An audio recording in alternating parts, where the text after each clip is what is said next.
Hola Ricardo, ¿qué tal? ¿Cómo estás? Muy buenas noches y a todos los que nos ven en La Izquierda Diario Perú y en el movimiento, en la plataforma del movimiento marianista Creación Heroica.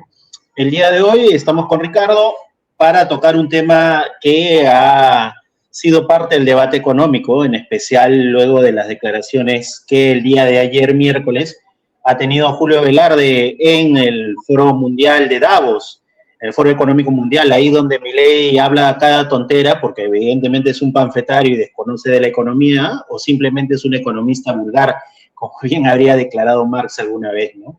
Ricardo, ¿qué tal? Buenas noches, ¿cómo estás? ¿Qué tal? ¿Qué tal?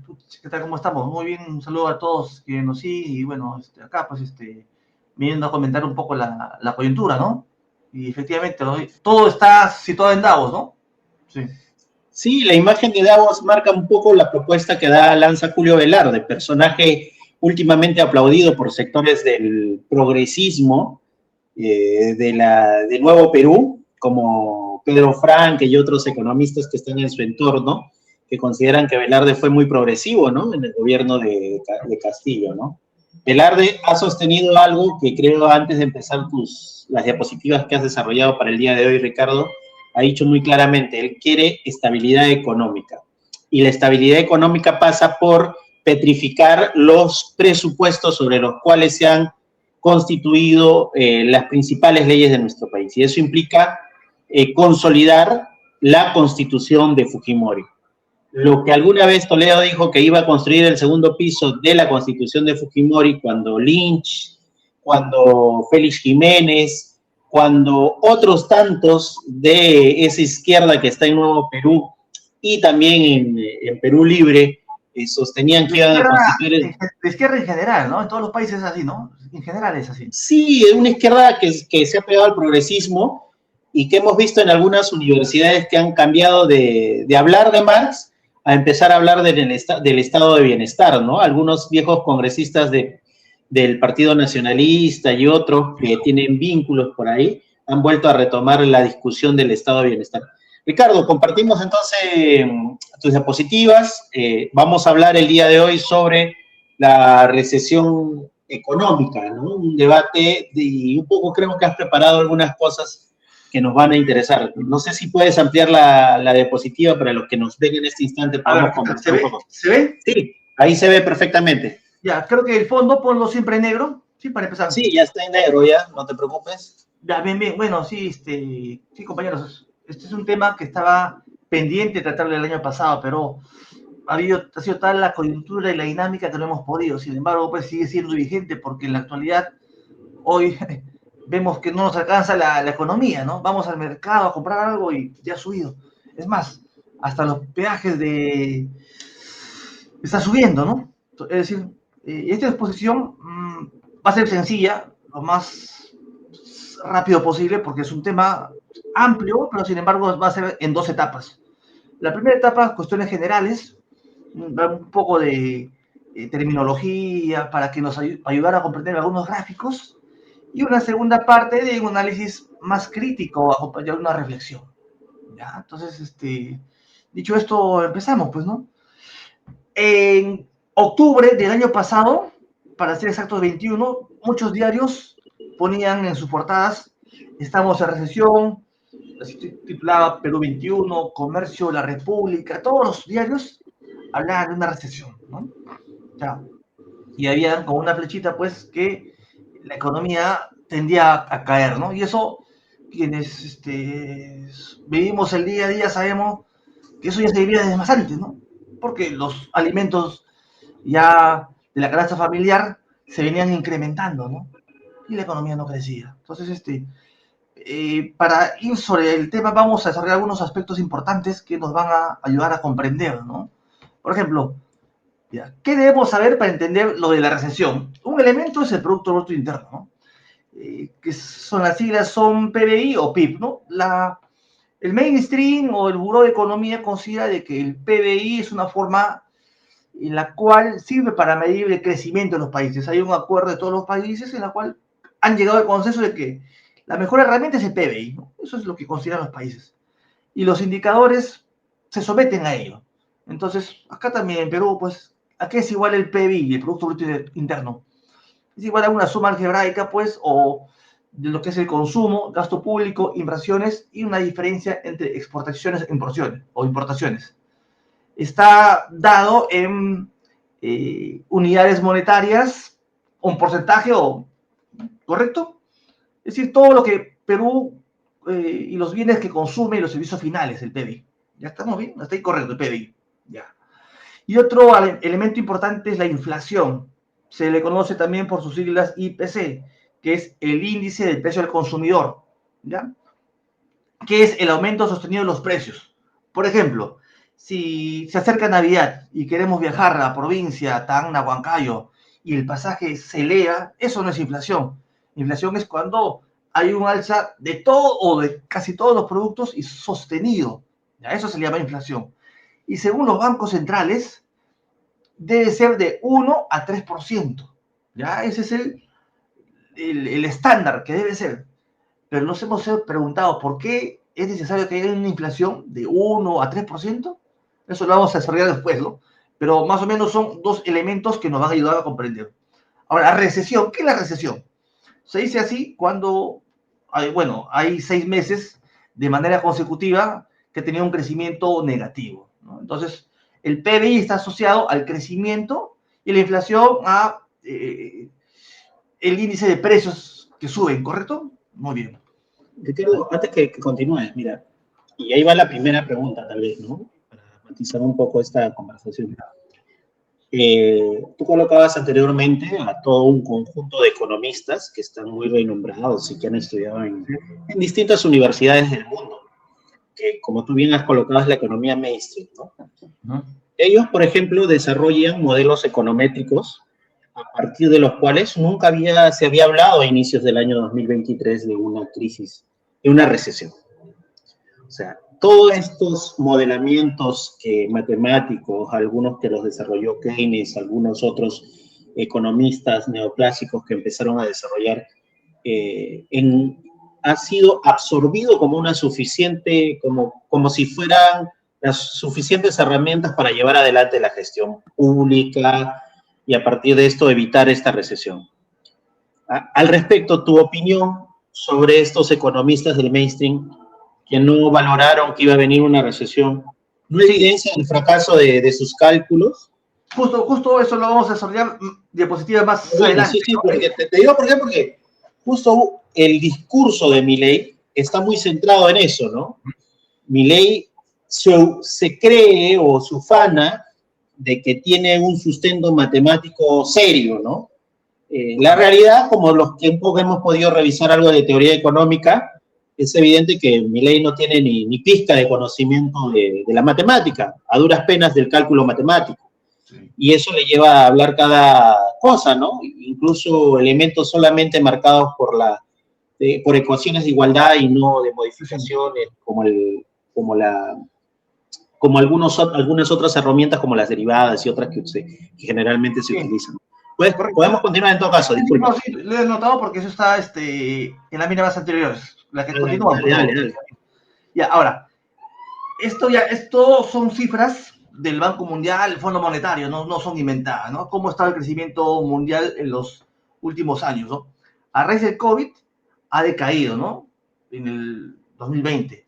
Y luego, en el 2021 se ha incrementado, 2022 ha decaído y ese ha tenido una tendencia negativa, ¿no? Es decir, el crecimiento del PIB en porcentaje. ¿Ya? Estos números son en porcentaje, son el crecimiento mundial, ¿correcto? Son cifras que están en los bancos mundiales, ¿correcto? Hasta ahí.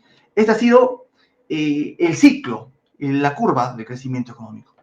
Aquí, por ejemplo, tenemos algo similar, pero en el caso peruano. Nuevamente, durante la pandemia del COVID, ha tenido un crecimiento de menos 11, casi de menos 11. ¿Por qué? Pues porque el ciclo productivo se ha interrumpido. Muchos no han trabajado, salvo algunas empresas contadas, pero o sea, ha sido terrible. Y luego ha tenido en el año siguiente un crecimiento y luego un descenso. O sea, el fenómeno peruano ha sido un reflejo de lo que ha pasado en el fenómeno mundial. Muy bien, para entenderlo. O sea, es lo mismo. Muy bien. Ahora acá, para ir ya en escena, ¿no? Hablábamos de recesión. En la parte superior tenemos un gráfico en la parte superior derecha, en amarillo, que es el crecimiento del PBI durante el 2022, ¿ya? El año en el cual Castillo fue presidente hasta el diciembre, ¿no? En la cual se dio un golpe parlamentario. Hemos visto, pues, que ha seguido una tendencia mundial, ¿no? Que ha venido decayendo, hasta que llegara a diciembre y ser casi 0.8, ¿no? Cero. Y ese ha sido el PBI con Castillo. Sin embargo, en el año 2023, ¿no? Ha sido terrible, ¿no? Enero y febrero negativo, rojo, no ha habido crecimiento, se ha producido menos que antes, salvo marzo y abril. Y los demás meses ha caído. Por eso que en octubre los diarios ya han manifestado que hablamos de recesión, porque decíamos que recesión son 6 meses consecutivos de un crecimiento negativo, o sea, rojo, eso es recesión. Por eso tenemos mayo, junio, julio, agosto, septiembre, octubre. Esos 6 meses ya daban una recesión, pero antes algunos economistas, algunos entidades crediticias ya proveían, avisoraba una recesión. Y aún continuamos, miren, en noviembre también ha tenido un crecimiento negativo, diciembre igual. O sea, el panorama es un tanto incierto, ¿no? Según las cifras que se muestran. Ahora, la inflación, ¿cómo ha ido variando? Porque hemos hablado de PBI y también la inflación. La inflación también ha tenido una variación. Durante la pandemia ha estado en casi 2%, ha subido, su pico más alto ha sido el 2022 y luego ha decaído, ¿ya? Y también ha coincidido, pues, el 2022, una inflación más alta en Perú, con el gobierno de Castillo, ¿ya? O sea, ha coincidido, no ha tenido no ha sido un buen año para él, ¿no? ¿Ya? Pero ha tenido esa curva. Ahora, ¿cómo ha sido la inflación en los demás países? Ha sido similar.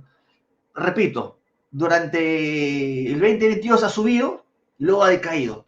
¿Ya? Igual, ha sido similar para los países emergentes. Bueno, a Perú le dicen un país emergente, no sé por qué, pero igual. La economía global se ve en las líneas verdes también. Ha tenido un crecimiento, rojas, así, ¿no? Esa forma. Es decir, durante el noviembre del 2022 ha subido y ha decaído. O sea, ha sido un fenómeno que se ha ocasionado, ¿no?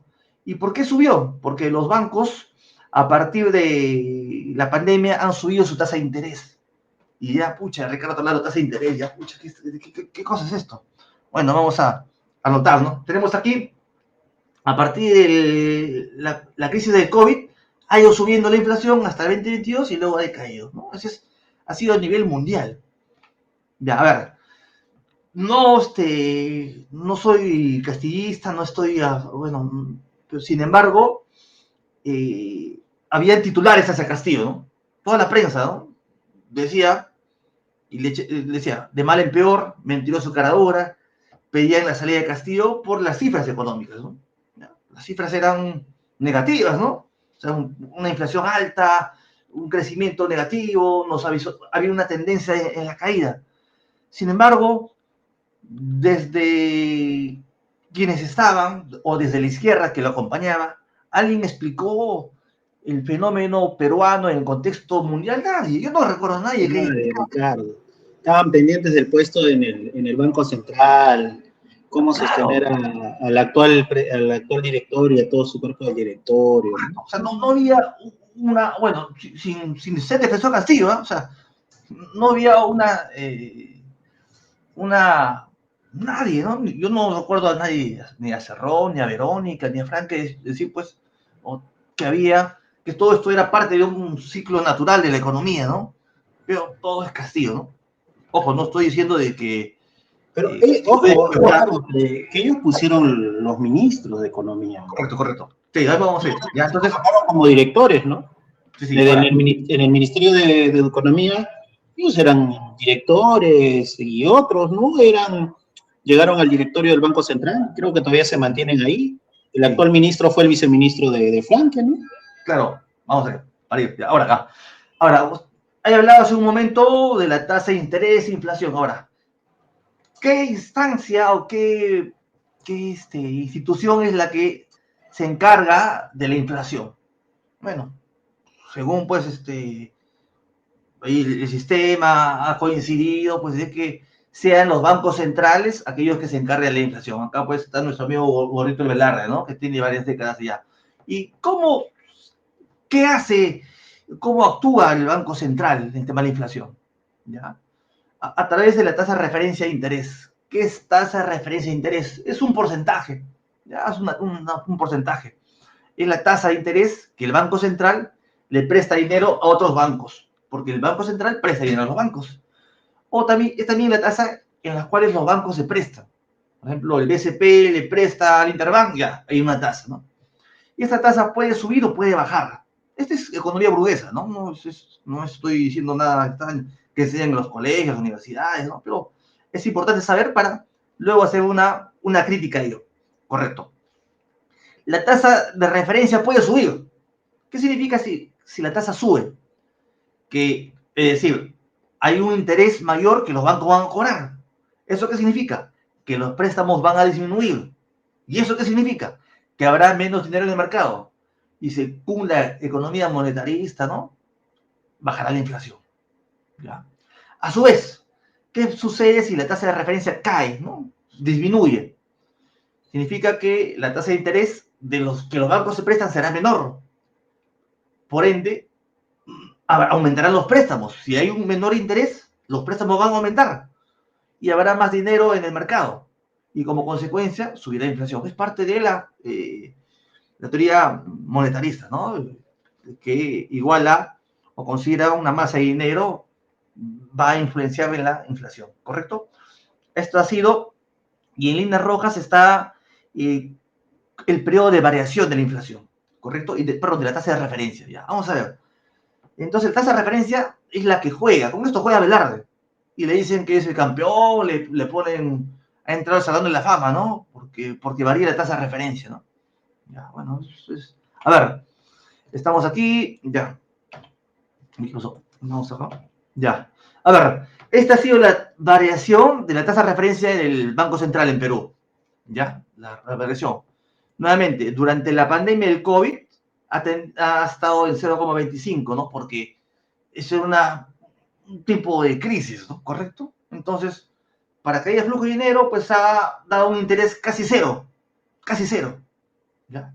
Y luego, conforme hemos ido saliendo de la crisis de COVID, ha ido subiendo, ha llegado hasta 7,5 y ha descendido. Hoy estamos con 6,75 la inflación. Perdón, la tasa de referencia, el porcentaje, ¿ya? Ahora, esta tasa de referencia tiene la misma secuencia a nivel mundial, ¿ya? Esta es la tasa de referencia en Estados Unidos, que es la misma curva, es una curva parecida. Nuevamente, durante el COVID ha estado horizontal, ¿ya? Y luego, conforme hemos salido del COVID, ha subido y ha decaído. Esta tasa de referencia es de Estados Unidos, de la Fed. Durante el COVID, que está en la mano derecha, ha estado casi en cero y ha ido subiendo. En Estados Unidos también, después de la crisis del 2009, la crisis inmobiliaria de sobreproducción y sobreacumulación, ha tenido una tasa casi cero, ¿no? O sea, cuando hay una crisis, pues los bancos centrales tienden a bajar la tasa de interés al piso, ¿no? Y luego han ido subiendo, ¿ya? Ahora, esto ha sido, como digo, un pantallazo del mainstream, lo que usualmente se ve en la prensa, de lo que a veces vemos en los círculos de estudio, de las universidades, ¿no? Y, a ver, ¿qué hacer? A ver, ¿no? Hemos visto y vemos siempre dos posiciones, ¿no? Cuando entrevistamos o cuando vemos un debate de dos políticos, que hay dos posiciones bien marcadas, ¿no? Personajes que son neoliberales o que decimos de la derecha, y personajes de la izquierda o que se dicen el progresismo, ¿no? Ambos tienen visiones distintas de qué hacer ante la crisis. Por ejemplo, los de la derecha ponen énfasis en la oferta. ¿Y eso qué significa? Que para salir de esta crisis, de esta recesión, hay que aumentar la inversión. ¿Y eso qué significa? Que salgan los proyectos mineros, que salga Conga, Tía María y las bandas. O sea, hay que fomentar más proyectos, ¿correcto? Eso dicen las posiciones más de derecha, más neoliberales, ¿no? Ahora, desde la izquierda y desde el progresismo o desde ideas keynesianas o post-keynesianas, ellos ponen énfasis en la demanda, ¿no? ¿Eso qué significa? Hay que fomentar el consumo. ¿Y el consumo de quién? De todos, ¿no? Para eso hay que bajar la tasa de interés, que está muy elevada, lo ha dicho Frank, que muchos más. Bajemos la tasa de interés, está muy elevada. Y que el Estado aumente, o sea, que el Estado juegue un papel más importante para que fomentar el consumo, que hagan bonos, todo tipo de... Que el Estado burgués nacionalice, dice, ¿no? ¿Qué dice el prófugo Cerrón? Hay que nacionalizar las empresas estratégicas, pero ¿para quién? Bajo el control del Estado burgués. Sí. O sea, no están diciendo que hay que nacionalizar bajo control de los trabajadores, no. Eso hay que aclarar, ¿no? Ellos dicen que estos sectores estratégicos tienen que pasar a manos del Estado burgués y rememoran algunos de sus socios las épocas de Velasco, ¿no? Las épocas de Morales Bermúdez cuando estaban sentados en el diario El Comercio, como algún exministro de Relaciones Exteriores estuvo, de Castillo estuvo presente durante la época de Morales, ¿no? En el diario El Comercio. Correcto. Yo sé de paso que hay dos posiciones que son las que tienen más presencia en los medios, ¿no? Y son las más, ¿cómo se dice? Que han acaparado más expectativas, ¿no? Pues, y algunos dicen, bueno, yo estoy... Si Ricardo, disculpa. Dime. Y si es que uno asiste a los debates, es común que los dos sectores o los dos grupos académicos que tú acá estás presentando acá se ufanen por la influencia que tienen dentro del Ministerio de Economía y Finanzas, dentro del Banco Central de Reserva, y que en cierta medida tienen la información que puede permitir algún manejo económico o un negocio muy rápido, ¿no? Alguna vez he escuchado mucho de ellos, ¿no? Sí. Entonces, eso para marcar, ¿no? De que hay concentración, así como decimos que hay concentración de los periódicos, La República, El Comercio, bueno, también hay, pues, oposiciones que están más concentradas, que tienen más, le dan más espacio, ¿no? ¿Ya? Ricardo, tal vez para que la gente, en neoliberales, ¿quién podemos encontrar que tú recuerdes? A ver, que rápidamente. Mirada crítica, ¿ya? Hablamos acá. Ya, acá. A ver, acá. En el lado derecho tenemos, por ejemplo, a Keiko Fujimori, ¿no? Que tiene una posición más neoliberal, ¿no? Claro, que tiene a esta gente de macrocónsul. Correcto. Tiene estos sectores muy de la onda de este esquema que hemos visto, ¿no? Sí, neoclásico. Sí. Podemos decir, bueno, sí, que también está de Soto y López Aliaga, ¿no? Que está en una posición más neoliberal. Bueno, ¿correcto? López Aliaga es profesor en la Facultad de Economía de la UNI, ¿no? Al lado de López Chamo. No, dijo que estaba, pucha, no creo que la UNI esté tan mal, no, yo me resisto a creer, ¿no? Me resisto a creer. No, yo creo que la influencia neoclásica está muy metida, ¿no? López Chamo fue parte del Banco Central, recuerda, y asumió estos conceptos muy fuertes, ¿no? Y por eso que el discurso que tiene hoy en día es más a la derecha que el propio Humala, ¿no? En su época. A ver, mira, ¿qué han propuesto y qué proponen? Desde la derecha, los neoliberales dicen, pues, que hay que privatizar, de que hay que dejar que el mercado haga todo, ¿no? Desde la izquierda he puesto simplemente a dos personajes, bueno, que son un poco más conocidos, ¿no? ¿Ya? Verónica Mendoza y Cerrón, y hay más partidos de izquierda que la propuesta ante una crisis como esta es de que el Estado tenga mayor participación, mayor control, hay que recuperar la soberanía, ¿no? O sea, es decir, que el Estado tome un papel protagónico. Entonces se enfrentan dos posiciones, ¿no? Digamos, entre comillas, ¿no? Una posición en la cual el mercado juega un rol, que ahí está pues los neoliberales, y otra posición en la cual el progresismo y la izquierda ha asumido de que el Estado debe tener un papel más protagónico, ¿no? Ricardo, ahí te falta, así entre broma y Tierra y Libertad, que proponía que la salida económica es ir a la OSD, a la ONU. No, he puesto porque estaba con el tiempo y he puesto. Y su asesor económico era un antropólogo, ¿no? Carlos Monge. Ya. Esto para tenerlo claro, o sea, hay dos propuestas bien marcadas, ¿no? Entre comillas, ¿correcto? De cómo afrontar la crisis, a ver. Ahora, al respecto, vamos a ver esta lámina, pero quiero, a ver. Pero ¿cuál es la diferencia entonces? Eso del libre mercado, ¿cómo se entiende? ¿De cuál tuvo su origen? Bueno, vamos a hacer lo más esquemático posible, porque esto se ve en un curso mayor de macroeconomía, ¿no? e historia de la economía. Pero acá, brevemente, hay una ley, famosa ley de Say, es un francés que en 1830 y tanto formuló, pues tiene varias, ¿no? La que más el consenso es de que a una venta le sigue una compra. Eso formula Say, ¿no? Say dice que una venta le sigue una compra. Y en base a ese postulado, inició, pues, se formaron diversas escuelas, ¿no? Los neoliberales, neoclásicos, sí, los neoliberales, han asumido la ley de Say y lo asumen. Por ejemplo, Milei, él asume la ley de Say. La corriente austríaca asume la ley de Say. ¿Qué dicen ellos? Que si en los mercados le dejamos tranquilos, que si no entra la casta, la economía no se mete, se va a cumplir la ley de Say y el sistema no tiene por qué generar crisis. Solamente se va a generar crisis si es que hay pues, fenómeno de niño, un terremoto, un huracán. Pero de por sí el sistema no genera crisis. Esa es la ley de Say. ¿Ya? Keynes tenía diferencias con Say y formuló una crítica a la ley de Say. Dice que hay momentos en los cuales hay personas que cuando ven cierta incertidumbre en el mercado tienden a guardar su dinero y no lo gastan, lo invierten, ¿ya? Eso dice, ¿no? Ya Keynes. Otro crítico que no lo colocaba por tiempo a la ley de Say, pero por la derecha, es Malthus, ¿no? Que también critica la ley de Say. Ahora, ¿cuál es la crítica de Marx a la ley de Say? Marx también tiene una crítica a la ley de Say. Y dice que, efectivamente, él dice, según Say, a una venta le sigue una compra. Pero para Marx, él establece lo siguiente, ¿no? De que hay situaciones en las cuales los capitalistas deciden no invertir, no comprar y atesoran, o sea, guardan. ¿Y por qué lo hace eso Marx? Porque Marx parte de una lógica, ¿no? El circuito del capital, que es el famoso que está ahí, ¿no? Los capitalistas parten de dinero, compran mercancías y las cambian por dinero.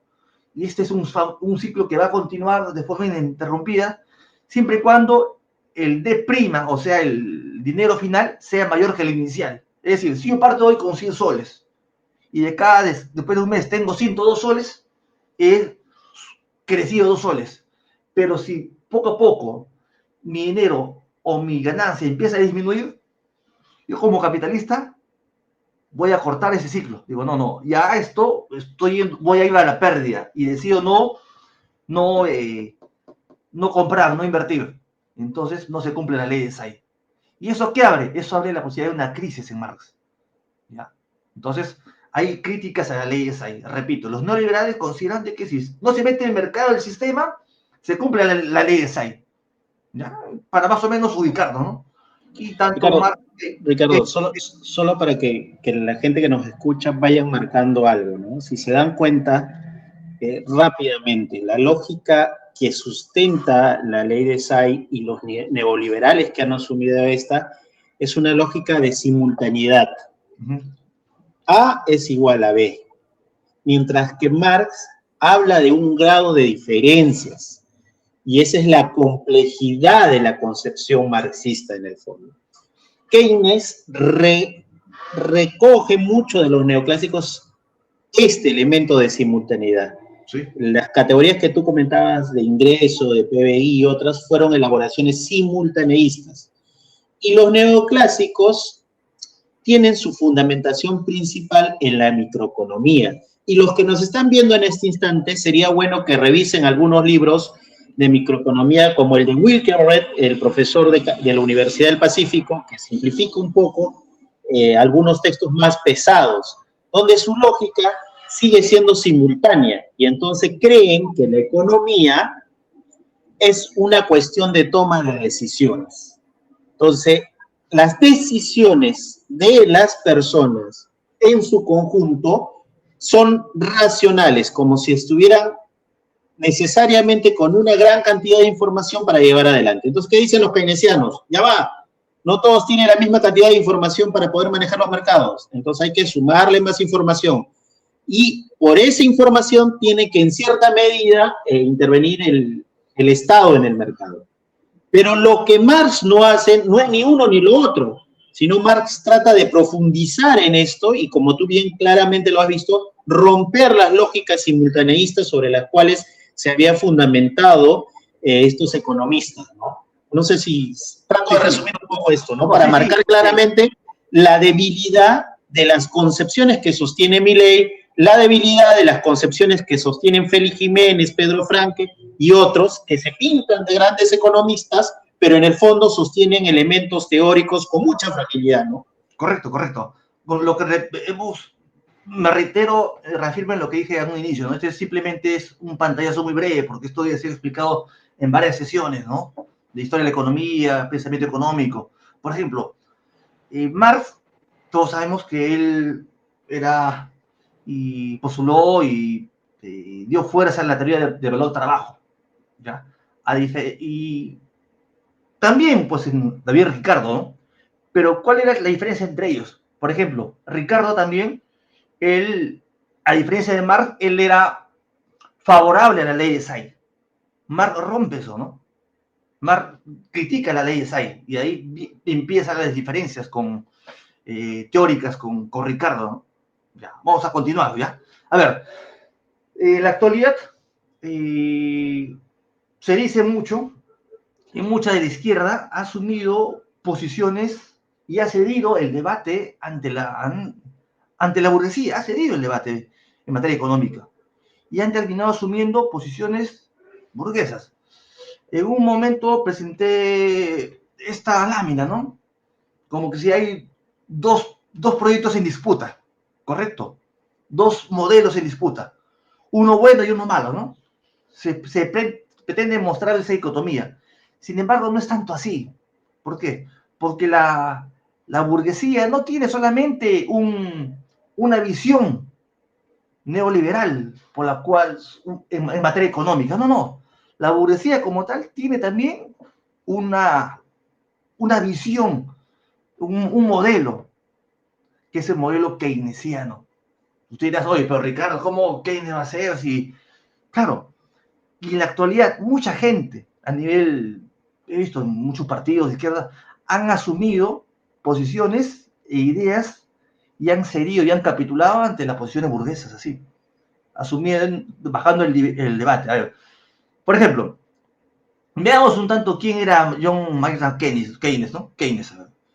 Él nació en Reino Unido en 1883 y falleció en el 46, ¿no? Ya. Este es el libro de muchos izquierdistas, el progresismo, ¿no? A ver, cuando una vez se le consultó sobre el socialismo, en un texto que se llama Ensayos en Persuasión, que está ahí, ustedes lo pueden ver en Google, ¿ya? Está ahí. ¿Qué dice acá? El socialismo marxista ha de permanecer siempre como un portento para los historiadores de la opinión, como una doctrina tan ilógica y tan torpe. O sea, él sobre el socialismo tiene esa concepción, o sea, y quienes levantan esa idea somos torpes, somos idiotas, ¿no? Esa es la posición de Keynes. También en el mismo libro dice lo siguiente, dice acá, puedo estar influido por lo que me parece ser justicia, ¿no? Y buen sentido, pero en la guerra de clases me encontrará del lado de la burguesía educada. Esa es la posición de Keynes. O sea, cuando hay una definición de la lucha de clases, Keynes va a estar del lado de la burguesía. Así es. O sea, yo repito nada más, ¿no? O sea, Keynes y su modelo económico representan los intereses de la burguesía.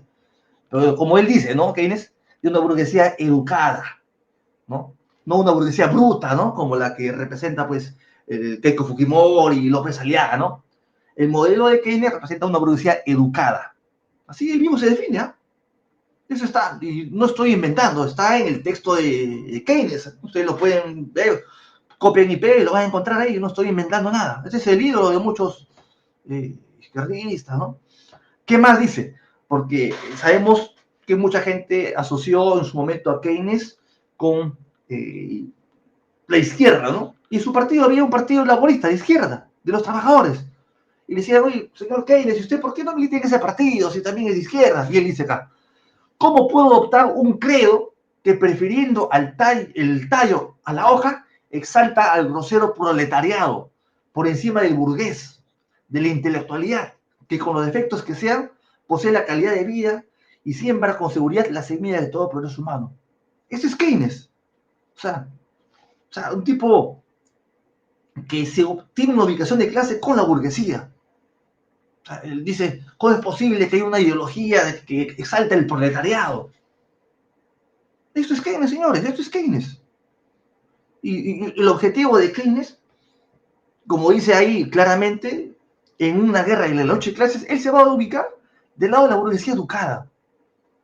Pero repito, o sea, hoy en la actualidad, toda la izquierda en Perú, casi toda, reivindica, no, que el Estado, que el Estado, que el Estado. O sea, hemos caído en posiciones burguesas, ¿no? Y hemos dejado el debate, ¿no? Todos, por ejemplo, se reivindican marxistas, van al 1 de mayo, cantan, se chacan el pecho, a la internacional. ¿Y cuál es su propuesta? Que el Estado intervenga. Y no hay una propuesta, pues, nadie reivindica las ideas de Marx, nadie reivindica. A ver, algunas diferencias entre Marx y Keynes, que, repito, esto es muy esquemático porque esto tendría que hacerse en varios modelos matemáticos, como bien claro has manifestado, ¿no? ¿Cuál es la posición política de Keynes? Keynes es un defensor del sistema capitalista, y él lo ha dicho. Windows, ya. Listo. A ver, Permítame ya. seguir. Sí, vamos a avanzar, como digo. A ver, las posiciones de Keynes, a ver, con respecto a la política, Keynes era un defensor del sistema capitalista, ¿correcto? Él defendía el sistema capitalista. Marx, por el contrario, él se consideraba un hijo adoptivo de la clase obrera y él abogaba por el fin del capitalismo a través de la revolución proletaria. El valor, por ejemplo, para Keynes, los bienes son producidos por el trabajo. Él está bien por el trabajo, pero su precio no está determinado por el trabajo, sino por los sobrecostos que se van sumando al final. Por ejemplo, el sobrecosto, el precio final puede ser el sobrecosto a la mano de obra, el sobrecosto a los insumos, y tienes el precio. Por el contrario, Marx, él hablaba de la teoría del valor trabajo, y que dice que el trabajo crea valor y el valor está determinado por el tiempo de trabajo socialmente necesario. ¿Ya? Y también dice que las mercancías llegan a un mercado con un precio tentativo. ¿Ya? Ese es, ya nos está introduciendo en la política monetaria de Marx, ¿ya? A partir de la teoría del valor trabajo del capítulo 1 del tomo 1, ¿ya? Muy bien. Ahora acá, este es, ya, la ganancia. Para Keynes, por ejemplo, la ganancia es consecuencia de la escasez, ¿ya? Para Marx no. Marx, la ganancia del capitalista es producto del trabajo no pagado, o sea, la explotación del trabajador. Ese es para Marx la ganancia, ¿ya? Como del capitalista. A su vez, Keynes decía de que es posible, aunque el pleno empleo, aunque un tanto difícil. Marx decía que es imposible. Bajo el sistema capitalista es imposible el pleno empleo, porque al capitalismo se basa en el ejército industrial de reservas, que es la masa de miles y miles o millones y millones de desocupados. Por eso es imposible para Marx. Sobre la producción, por ejemplo, Keynes habla de que el objetivo de la producción es el consumo. ¿Ya? De ahí vamos viendo cuál es su política, ¿no? Al respecto, Marx dice que el objetivo de la producción es la valorización, por eso nuevamente, de capital. Por eso nuevamente coloco aquí el circuito del capital. Los capitalistas parten de dinero, compran mercancías y las cambian por dinero. Es el ciclo del capital de Marx, que hablaba, que rompe todo esquema. Uy, perdón. Ya. Ahora, sobre la crisis, ¿no? Para Keynes, bueno, la crisis es que hay una desigualdad en el ingreso y no hay consumo, entonces por eso Keynes quiere fomentar el consumo. Para Marx, por ejemplo, la crisis se desata cuando los capitalistas deciden interrumpir el ciclo del capital, el famoso ciclo que está ahí, dinero, mercancía, dinero. Cuando los capitalistas deciden interrumpir el ciclo del capital, se da la crisis, que es la crítica de la ley de Say, ¿ya? Ahora, ¿cómo salir de la crisis? Para Marx, por ejemplo, no, perdón, para Keynes es a través del consumo, que el Estado intervenga, estimular el consumo, la demanda, la tasa de interés, ¿no? Entonces, si hay demanda, habrá inversión. Esa es la política keynesiana, que toda la izquierda del día de hoy habla, pues del Estado, que bonos, que aumentar los salarios, no, no. Para Marx es tajante y consecuencia que la salida de la crisis en el sistema capitalista no pasa por el aumento de los salarios de los trabajadores, sino dice que para el capitalismo para que supere su crisis, pasa por aumentar la miseria de los trabajadores, porque a través de ello aumenta su tasa de ganancia. Porque, Ricardo, hay un poco para graficarle a las personas. Cuando entra un momento de crisis, por ejemplo, en Argentina, alguien tiene que pagar esa crisis, alguien tiene que pagar el ticket de la borrachera, de las cosas, ¿no? En el caso estadounidense, cuando se desató la crisis en el año 2007-2008, la terminaron pagando toda la población de Estados Unidos, principalmente la clase trabajadora. Sí. Y entonces se socializó la deuda. Uh-huh. En el caso argentino actualmente, supuestamente Milei iba a ser de que la casta pague esto, ¿no? La casta política, la casta política, porque decía que los empresarios son benefactores. En este instante, lo que está sucediendo en Argentina, que es lo que sucedió acá en Perú en el año 90, en la década del 90, es que esa crisis la terminan pagando los trabajadores. Correcto. ¿Mediante qué forma? Se te retiran derechos, se te retira la estabilidad laboral, se te empieza a retirar una serie de beneficios que fueron lográndose a partir de movilizaciones.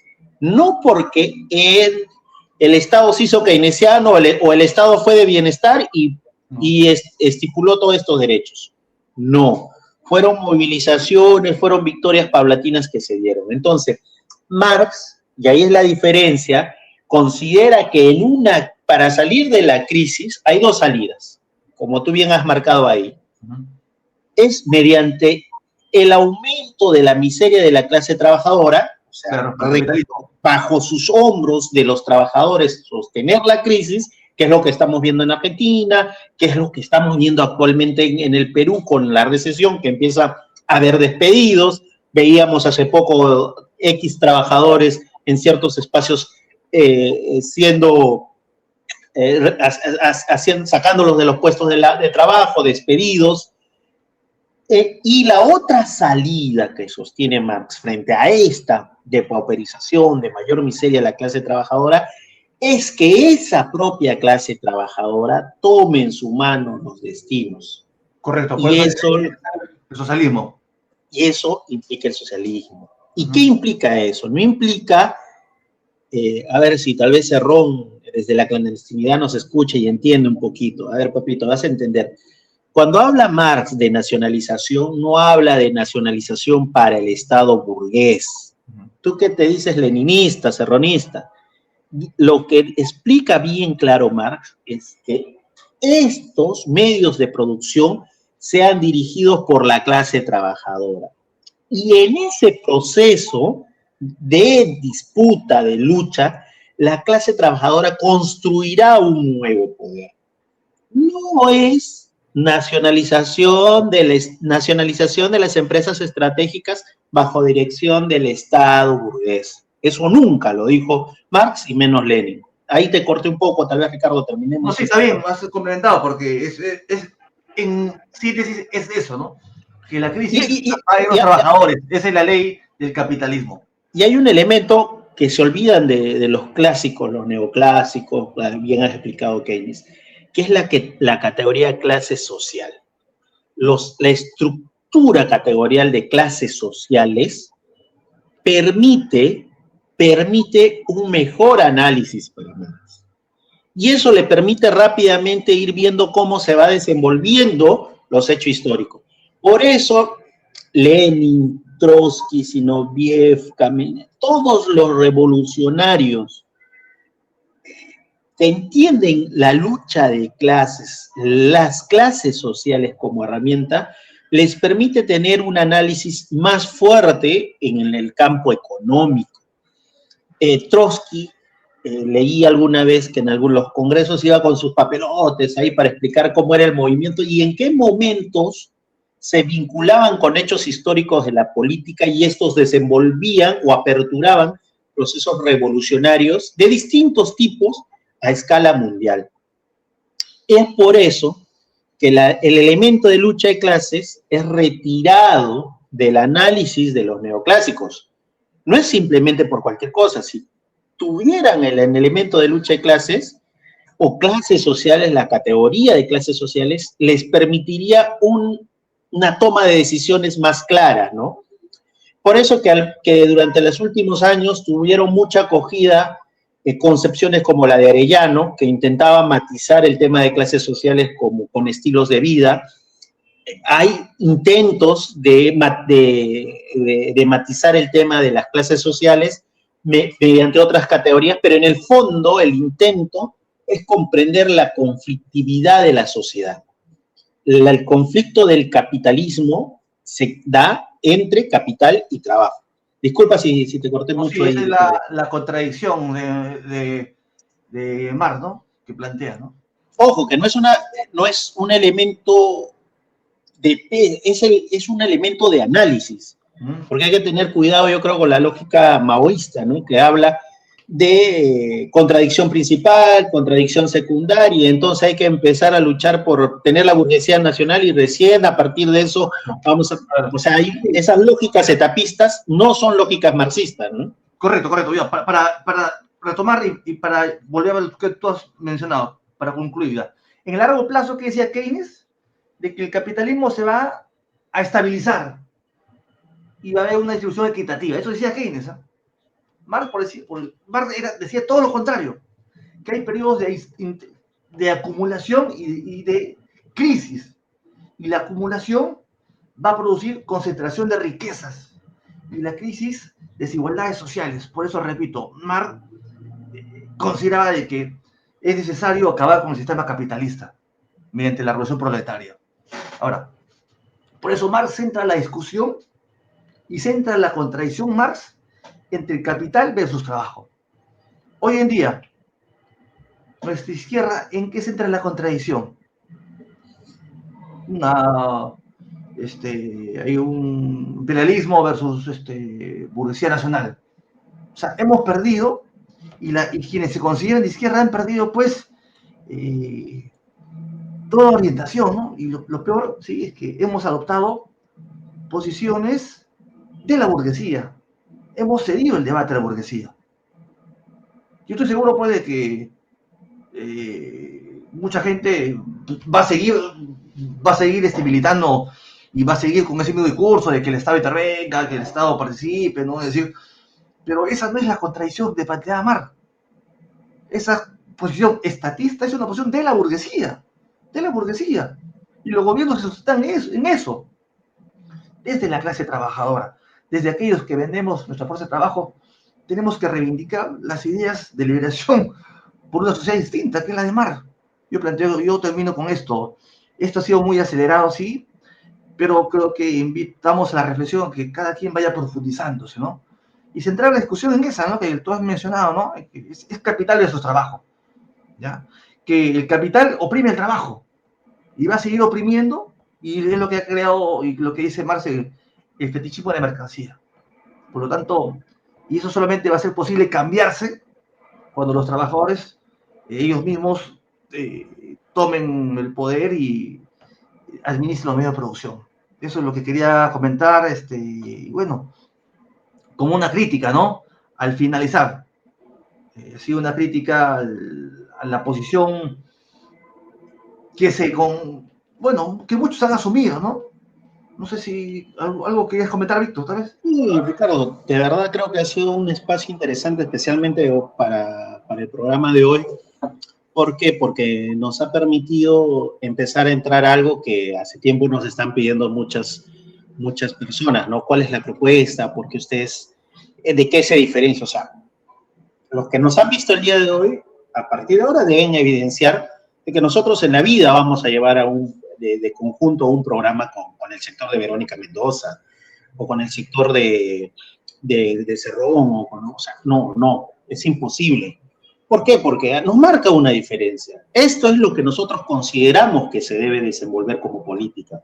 No la política de hacer lobbies en el Congreso, que hace poco veía que se despedían unos trabajadores y les asesoraban de que vayan al Congreso a hacer el lobby con X o Y congresista, o ir a hablar a algún amigo del Ministerio de Trabajo que ha conseguido un puesto o se ha logrado atornillar desde la época de Humala. Nosotros no proponemos eso. Nosotros proponemos cambiar por completo la sociedad y eso implica cambiar las relaciones sociales de producción. Y cuando hablamos de relaciones sociales de producción, hablamos de clases sociales.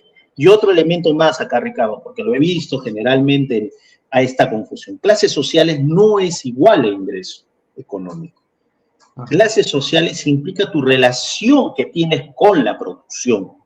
Y para esto, evidentemente, tenemos que abrir un debate. Porque, por ejemplo, para sectores que militan o militaban en el movimiento de izquierda revolucionaria, ya no existen clases sociales o ya no existe la clase trabajadora, ¿no? Alrededor de Nelson Manrique y todo este sector ya consideran que no existe esto, ¿no? Y son los principales teóricos de Verónica. Entonces, creo que hay que abrir el debate, ¿no? Consideramos, creo, desde la izquierda diario, desde el espacio del movimiento mariateguista, desde la corriente socialista de los trabajadores y de cada uno de estos espacios que venimos abriendo, es abrir el debate y retomar una discusión que ya había sido olvidada por lo que tú has marcado, ¿no? Sí, y no asumir, perdón, y no asumir las posiciones de la burguesía. Claro. La izquierda está asumiendo las posiciones y los postulados de la burguesía. Mira, Keynes decía, yo soy un burgués educado. En la lucha de clase yo voy a estar del lado de la burguesía. Y eso está asumiendo la izquierda a nivel mundial. Eso es lo que... Yo creo que el papel que cumplen algunos sectores vinculados a lo que fue la órbita del estalinismo y luego su ruptura realizada por Mao, cumple un papel importante para poder instalar en la subjetividad de estos grupos esta lógica keynesiana, ¿no? Los textos que se han escrito últimamente sobre gestión del Estado, ¿no? Como buen gobierno, que ha escrito mucho los principales referentes de China, influye en esto, ¿no? Influye en este tipo de política porque evidentemente hay un cierto grado de beneficio, ¿no? Antes de ayer, era el discurso de entrega de Maduro. Y Maduro reivindicaba el Estado burgués. En su discurso reivindicaba a la burguesía. No. Y era aplaudido por los empresarios por su gran aplicación de políticas neoliberales, que llegó al punto, el día de hace 2 días, sí, Nicolás Maduro, sí, el que dice que está construyendo el socialismo bolivariano, etcétera, a mantener el salario de los trabajadores en, creo, $4 o $3, y solamente crear bonos. ¿Y qué significa eso? Que los trabajadores, y por eso se moviliza una gran cantidad de maestros en la calle estos días, de maestros docentes en Venezuela que tienen $5 o $10 de salario, les dan bonificaciones y al restringir el salario no tienen derechos como jubilación, no cumplen con, o sea, se va perdiendo. Ese tipo de lógicas es las que desenvuelven en el fondo las lógicas keynesianas.